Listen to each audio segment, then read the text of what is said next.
So welcome to Dr. Ellen Brooks-Pollock, who's from the Bristol team. So she's interested in using data to develop models at a range of different scales. And prior to COVID, Ellen primarily worked on bovine and human TB and influenza. And today she's going to be presenting some work on the use of social contact data during the COVID-19 pandemic. And we're running in good time, Ellen, so take your time with your talk. So thank you very much, Ellen, and I'll pass over to you. Thanks, Kerry. Probably going to wish that you didn't say that. Right, great. Thanks, everyone. Yeah,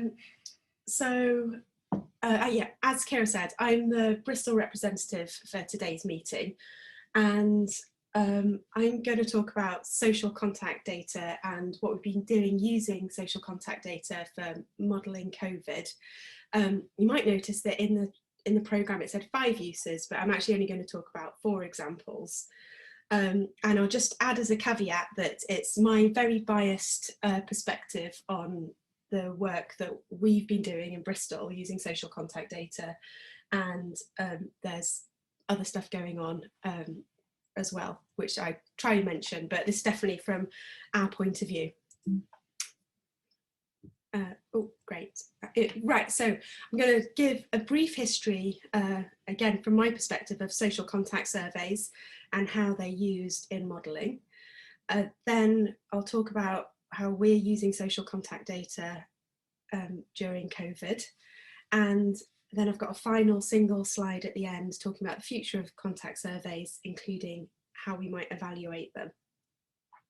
So I won't dwell on this side, but suffice to say that in the beginning, about 100 years ago, what we now really recognise as SIR equations, like the one that Mike was talking about, were introduced or kind of developed in more formally, and they tended to assume that everybody was exactly the same and was in there was no age structure and everyone was contained within a single population.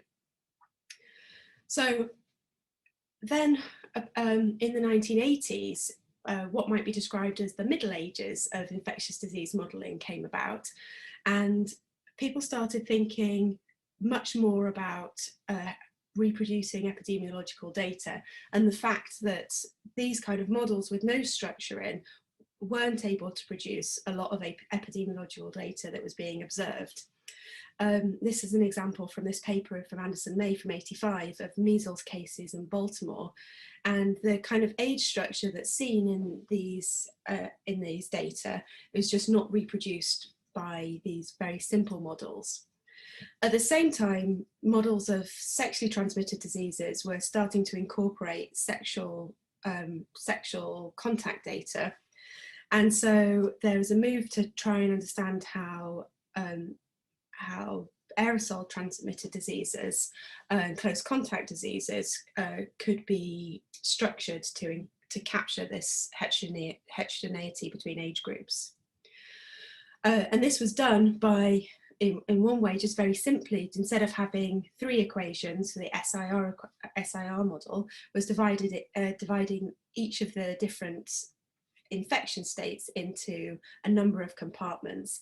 And in this paper, Anderson May divide each compartment into 5 different groups, 5 different age groups. And then the challenge is to understand what the transmission rate is between each of the different age groups, marked or with the symbol here as beta Ji is a transmission rate from group J to group I.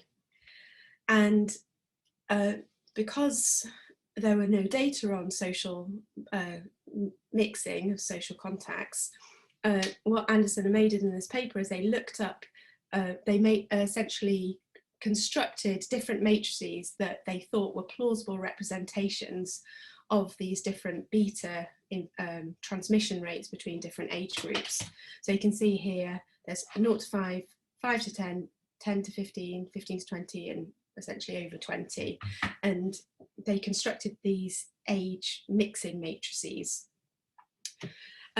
These were the 7 matrices they constructed that they thought could describe what the mixing patterns between different age groups would look like, and they found that 5 of them were not able to reproduce the epidemiological data, so they ruled those out as not being plausible contact matrices.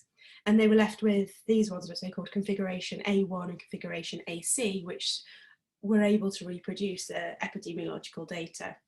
Now, in this same paper, they said, in practical terms, we do not believe that it will be feasible to acquire detailed data on who acquires infection from whom. In theory, of course, such information could be obtained, but it would require very elaborate and detailed case-to-case epidemiological studies. So they thought that really measuring the social contact data would be impractical, or at least unreliable. Move forward about 10 years, and then John Edmonds started doing some pilot studies where he was measuring the number of contacts that people were making. So motivated by the fact that models of sexually transmitted diseases were using real data on sexual contact patterns, they were trying to do the same, but for close contact diseases spread via aerosol. This first pilot study that was published in '97 involved 65 individuals, and he measured an average of around 17 contacts per person. And you can see that there are various patterns that emerge that we now are very familiar with in social contact data. So here he shows the contact distribution by age for 20 to 29-year-olds, 30 people in their 30s and people in their 40s. And you can see that people in their 20s are more likely to contact other individuals in their 20s. People in their 30s contact people in their 30s, and then you get this bump here for people in their 40s contacting people of a similar age. And then they also looked at the differences by age group of different location, different types of contacts, so by context. So you can see the work one, it dominates, but then social is much stronger in people in their 20s than it is people in their 40s, unfortunately. And that really led to a much larger scale contact survey, also involving John Edmonds, called Polymod, which is the one that lots of people are using today. And they surveyed 7,000 people across 8 countries, recording around 100,000 contacts in total. It was published in 2008, and they produced a lot of these type of contact matrices. So the age of the participants along the horizontal axis, and the age of the contact is along the vertical axes. And these are exactly the same as the Anderson and May configuration matrices, but they've just coloured in the different numbers of contacts between each individual. So you can see the features that people talk about a lot are the fact that children and young adults reported the greatest number of contacts, that there's high rates of contacts between people of similar age groups, so this diagonal that goes up the middle, and that there's also these intergenerational bands due to contacts with families. And I think the reason why using social contact data has really now become established in disease modelling is really because of the 2009 H1N1 epidemic. So this is a kind of toy version of the data that we did for this article in Mathematics Today, Ken and I. So you can see that the red blobs are cases in children and the blue crosses are cases in adults. So you saw that children, there was an earlier takeoff in children, and they had higher infection rates, and the adults really trailed the cases in children. Ken Eames and John Edmonds added a little contact survey into the flu survey that they were running at the time anyway, and they attempted to measure what these contact rates between age groups were, and these are results from Ken's paper here from 2012, and you can see that it's really it's really the kids contacts, school age kids contacts, that change between between term time and holidays. So the left matrix is average number of contacts during term time, so 27.7 for school-aged children, roughly the size of a class. And then on the right, the matrix is during the holidays, and you can see that that big peak of school-aged children contacting each other declines, and so it's much more in line with the other values that are recorded. And using these measured contact patterns was able to reproduce the type of dynamics that were seen during H1N1. In particular, the fact that as soon as the school holidays started, there was a decline in infection in children, followed by a decline in infection in adults. And then when they restarted again, we saw this second wave of infection. And it was Mark Bagelan and John Edmonds who did a model in real time during 2009 using the Polymod contact data. So then in 2009 as well, the Warwick team, Matt Keeling, Leon Dannon and John Reed, etc., and others, don't want to exclude anyone, conducted a different social contact survey. So this was much more extensive, sampling people in the UK only. They got around 5,000 participants just for the UK. They sent a lovely copy of this lovely questionnaire to everybody by post, but it was also available online, and they did a targeted school survey to really try and get a bit more detail in what was going on with school children. I think you can roughly see everything they asked. So here you list your individual contacts. You say, did you touch that person? So you just report contacts for a single day. Where did you meet? Where were you? How long did it last? How often do you meet these people? And then they had this mixing matrix here, so they wanted to know who of your contacts also knew other individuals to try and get it clustering. One big difference between this social contact survey and the previous surveys is they included this bit at the bottom. I don't know if you can see my mouse, but I'm moving it around anyway. They included this bit at the bottom, which was groups of similar contacts. So it's thought that people who have a lot of contacts might not really feel like listing them all, but you might list, oh, I went to church and I spoke to 20 people, or I was in a football team and I spoke to 11 people, and that they could be listed in groups of contacts down at the bottom here. So, so here are some results from this survey. This is a slide from Leon. They got some nice results showing different kind of patterns for different individuals. So they got some individuals by occupation that had high numbers of contacts, lower numbers of contacts in older individuals and retired people. And you can see that this slightly busy figure here shows the comparison between the social contact survey and Polymod. So Polymod are the blue circles, and social contact survey, the red squares and circles.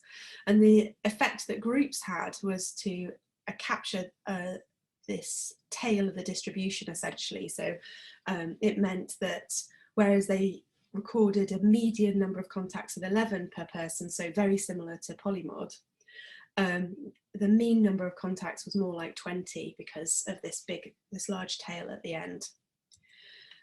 So fast forward 10 years to March 2020, and at the start of the COVID outbreak in the UK, a lot of questions were being asked about what kind of measures could be put in place short of the lockdown in order to control COVID transmission.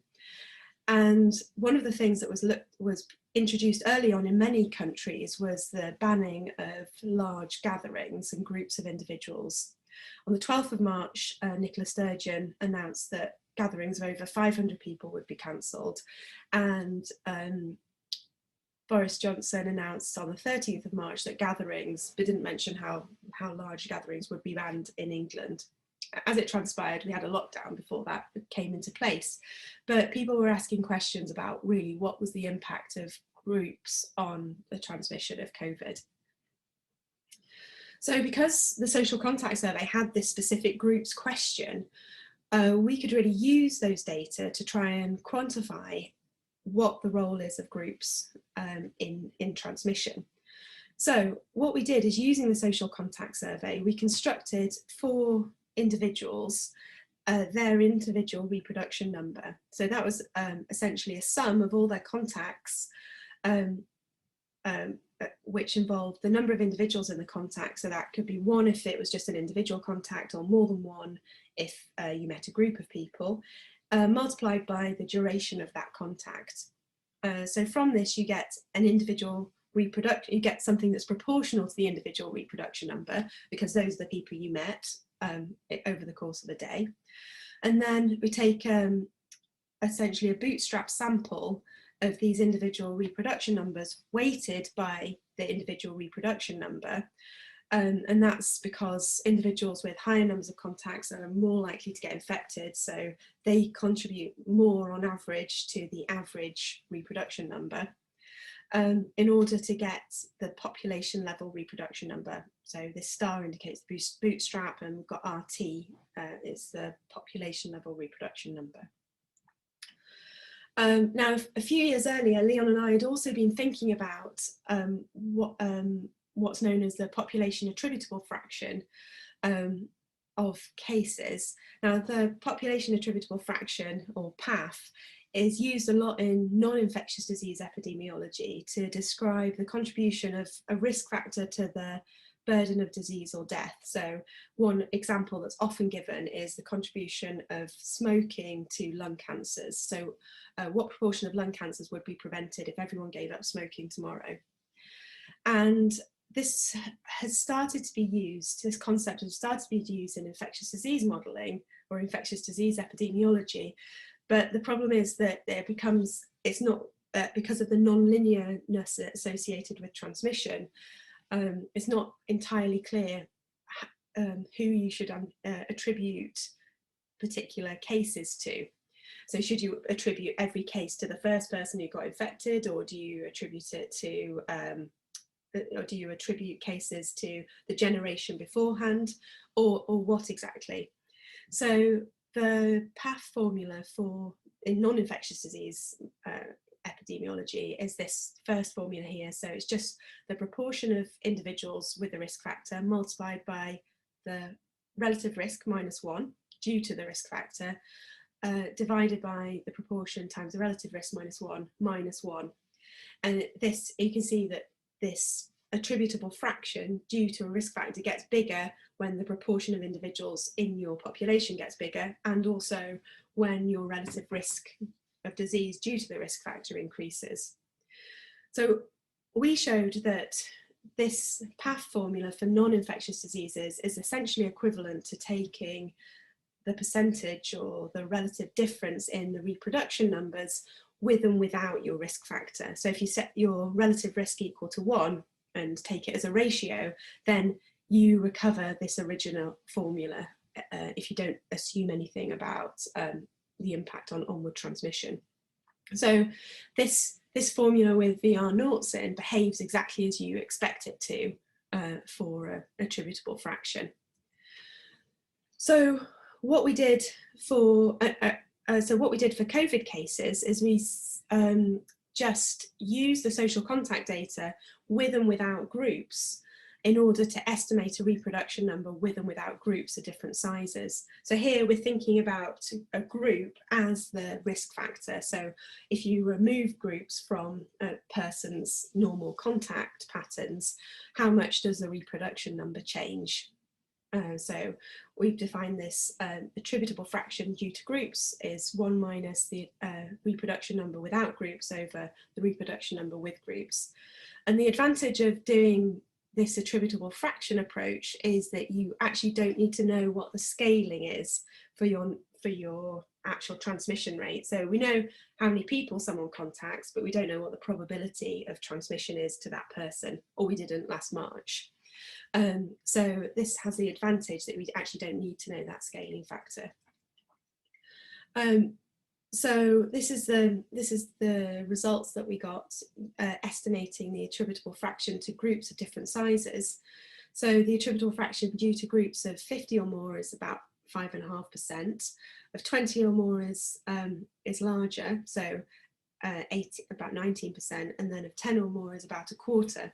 So in general, as you would expect, the attributable fraction decreases as you consider groups of larger and larger sizes. And the difference between the two different colours here are just groups that know each other and groups that don't know each other. So the attributable fraction is slightly larger if you consider all groups that don't know each other. And this was submitted to SPI-M in March last year. One question that then arises is whether this means that all large events can take place, because the attributable fraction appears to be relatively low. And the answer is not necessarily, because this analysis is done assuming that all the other contact patterns remain the same. So the reason why the attributable fraction might appear low is because you actually don't have that many large groups on a regular basis. So the estimates are the ones over here. When you start reducing the number of your other contacts, the attributable fraction due to those groups increases. So in the extreme case where you've got no contacts apart from contacts in groups of 50, for example, the attributable fraction due to groups of 50 is 100%. So it really depends, the importance of groups is really context specific. So if everyone's behaving as normal, they might have a small role, but if everybody's reducing their contact patterns anyway, it's probably not a good idea to start just introducing large groups. So after we did that piece of work, we started thinking in a bit more detail about how we can refine the description of the individual reproduction number. We started, so rather than just having it as proportional to the number of contacts someone reports, we introduced a scaling constant, so that would be particular for COVID. We also started reweighting these individual reproduction numbers because by age, because the participants in the social contact survey don't completely reflect the distribution of ages in the population at large. And then we included an indicator function, which meant that we could essentially switch contacts on and off depending on whether, depending on the particular social distancing measures in place at the moment. So, for example, if we simulate that a certain contact should be contact traced, we can switch that contact off. We can also switch off contacts that are associated with school or other social distancing measures, and we can also incorporate some level of adherence to the social distancing measures. So we measured the scaling factor by fitting essentially to the growth rate of COVID cases in March 2020. So that gave us a baseline for what the transmission probability should be per contact. And then by using that scaling factor and combining it with Google mobility data, you can switch on and off contacts that are in place and then reconstruct an approximate estimate of the reproduction number over time using this kind of social contact data to get these individual reproduction numbers. And so using that kind of method, I was contributing to the Children's Task and Finish group that Julia was chairing. And one of the things that we were doing was trying to estimate the impact of schools reopening. So this was back in May 2020, and the proposal was that schools in some form would go back in June 2020. So there are a number of different groups that were doing this, and this is what we did. So here, these different coloured bars, the different coloured ribbons show the impact. Well, the grey one is schools closed, so that's the first star, and that where the first star is, and then you've got turquoise is primary schools half open, yellow is primary schools completely open, and then the red one is secondary schools open.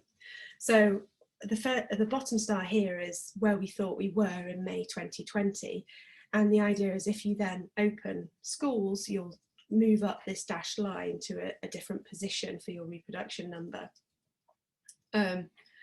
And one of the things that became clear was that whatever you did for schools, the impact of adherence to social distancing in the general population was much more important than whether schools were open or closed. So if adherence declined in the population and people started behaving a bit more normally, then your reproduction number could get pretty big, even if schools were still closed.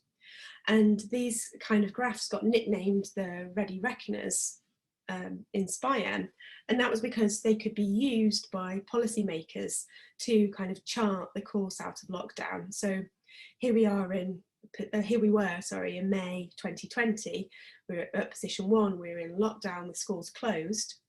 Then lockdown was eased somewhat, so people started resuming some of their social contacts, and primary schools were partially opened in June 2020, so move up to position 2. We include contact tracing, so it might take us to position 3, where the reproduction number declines a bit. Then we were thinking about over the summer in 2020, if we ease lockdown, we might still get a reproduction number that's less than 1. But then when we open schools in September again, moving up to position 5, the reproduction number would decrease to something larger than 1. And then we'd have to reimpose some social distancing in order to bring that reproduction number down back to below 1.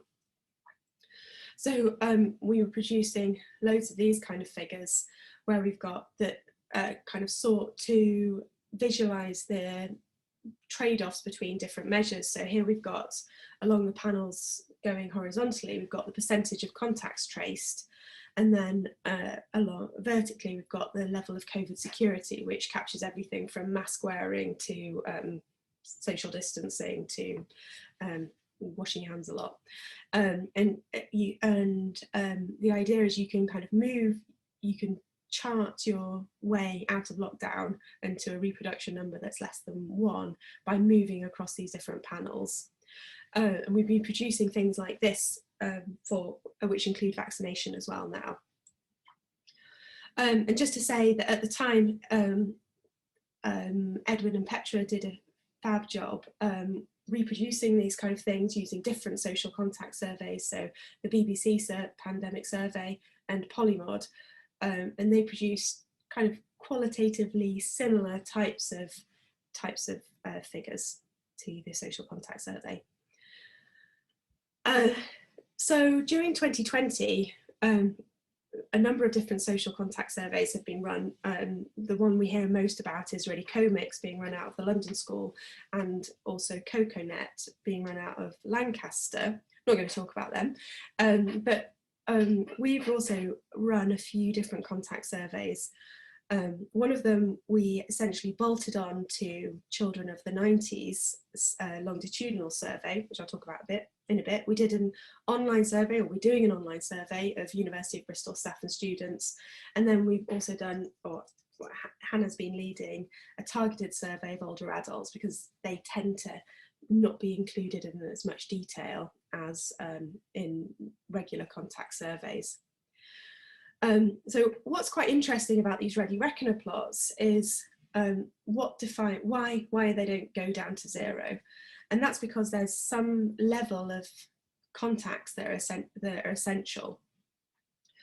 And we were able to really look into this in quite a bit more detail using this, the Avon longitudinal study of parents and children.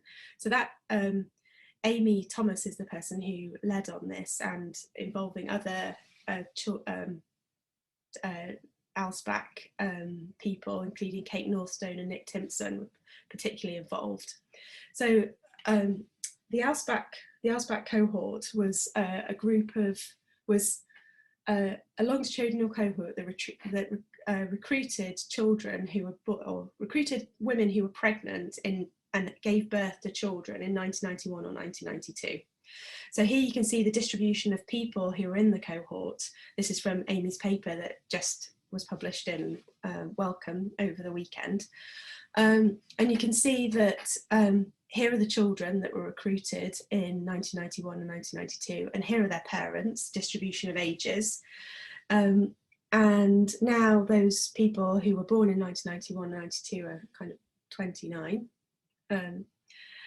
28 and 29, and their parents around 50 or 60. And so ALSPAC were already running, I mean, they've got a fantastic infrastructure where they conduct regular surveys and take samples and do all sorts of things on a regular basis anyway. And at the start of COVID, they developed a number of different COVID questionnaires, which we were able to add in some contact pattern surveys to. And so here are some examples of, and the thing is that because ALSPAC have so much background data anyway, we're able to really tease apart what's going on and why some contacts are essential. So here you can see we've got the age of participants along the horizontal axis and the mean household size of participants on the y-axis in the top two panels, and you can see the difference of household size by age, and you can also see that the difference that having kids makes. So the turquoise line are participants without children, and then the red one line is participants with children, and that's then reflected in their total numbers of contacts. So particularly if you look at 30 and 39-year-olds, if you have children, you have more contacts in general than if you don't have children. And we can also see, for example, by what jobs people do. One thing that's interesting is healthcare workers come out as having high numbers of face-to-face and physical contacts, and key workers that are not healthcare workers are also distinguished from other participants in that they have high numbers of face-to-face contacts, but not the physical contacts.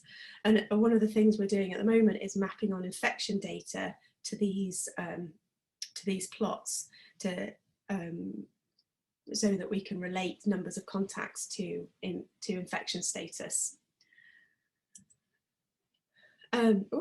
So an online survey, I don't know how I'm doing for time, I'll just carry on talking until someone tells me to stop.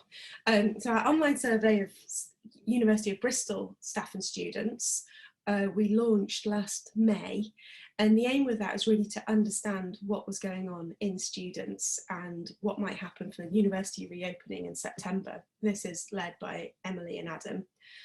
And we called it Conquest, which stood for Coronavirus Questionnaire. And we've been using it essentially to try and understand some issues particularly facing students over the pandemic. So here you can see, this is from Daniel Stock's fourth year project. Here you can see the distribution of individuals that we're recording in Conquest. So most of them are in their 20s, and we've got a few thousand participants. We can compare Conquest directly to the social contact survey. So we can see the pink dots and line are from Conquest, and the red one is from the social contact survey. You can see that students are reporting fewer contacts, as we might expect, during 2020 than they did in 2010. But the contacts are more likely to be longer, so these pink bars are more likely to be over an hour, and they're more likely to be frequent. So this bar in the bottom panel on the left is 4 or more times a week. So that makes total sense in terms of the switch from what was happening when the social contact survey was done and what's happening now in Conquest.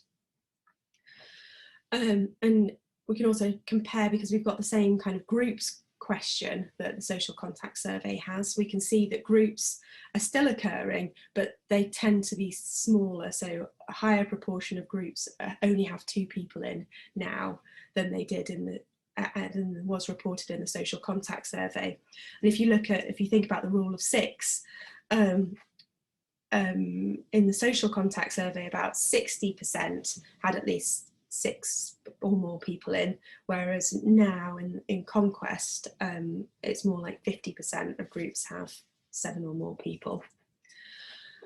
And we've been asked, one of the things we've been asked among other things is whether we can say anything about face-to-face teaching and the impact of face-to-face teaching on contact patterns. So here you can see our participants divided by the school that they belong to in Bristol. And here you can see the mean number of contacts that they report. And so we can categorise courses about into whether they received face-to-face teaching or not during each particular term. And yes, we can see that individuals that had face-to-face teaching report higher numbers of contacts than people who didn't have face-to-face teaching. And interestingly, it's not just contacts at university that are increased. People report higher numbers of contacts on public transport and in shops when they have face-to-face teaching, which is not surprising. One thing that was interesting is, although face-to-face teaching makes a difference, the background social distancing restrictions also makes a huge difference. So during the period of this lockdown 3, you can see that the numbers were much lower than during the period where there were comparatively relaxed social restrictions. So that's it for my talk, and I was just going to talk very briefly about what we're thinking that social contact surveys might look like in the future. So this is an example, this is a figure from the BBC Pandemic Social Contact Survey. So it's much finer resolution. They've got many more individuals. They're able to really look in much more detail about what's going on. So I foresee a future with finer resolution of contact data, digital collection, but it's really important that we still need to know the context of these contacts.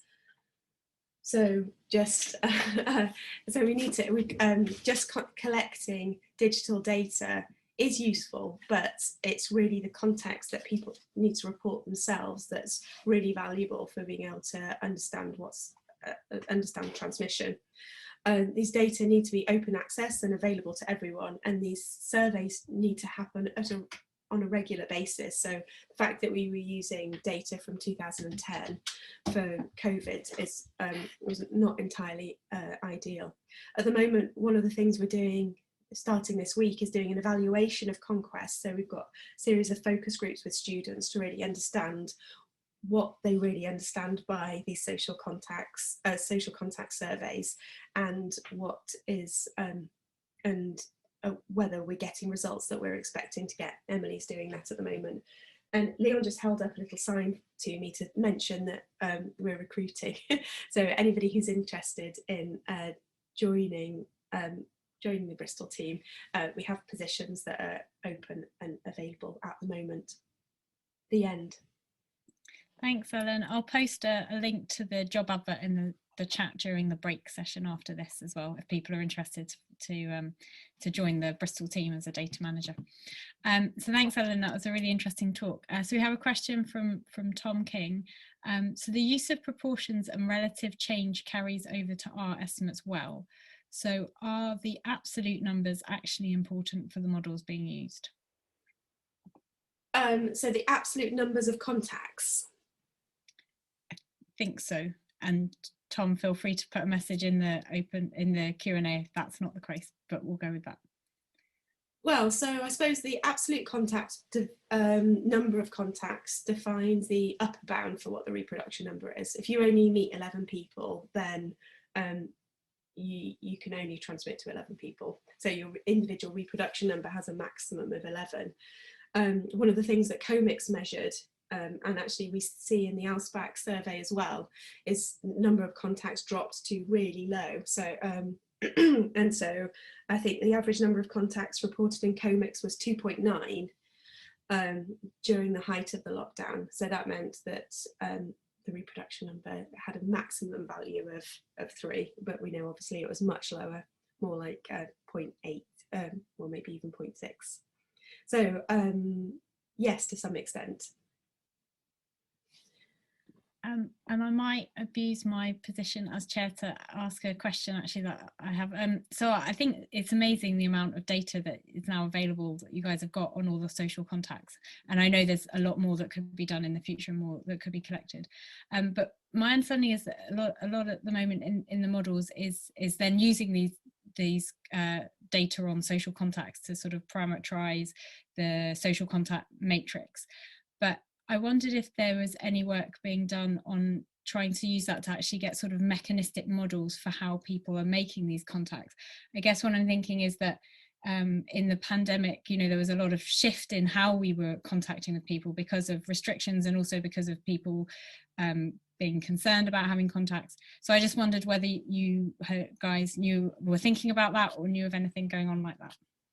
Yeah, that's a great question, and actually that was going to be something I put on my last slide that I forgot about. But people have been trying to develop mechanistic descriptions of contact patterns using, for example, census data. So you can imagine constructing a contact matrix where you start with household sizes and you assume that everyone in your household is in touch with each other, and then adding on contacts that you might get from, for example, school attendance or work attendance. So people are generating these mechanistic contact patterns. I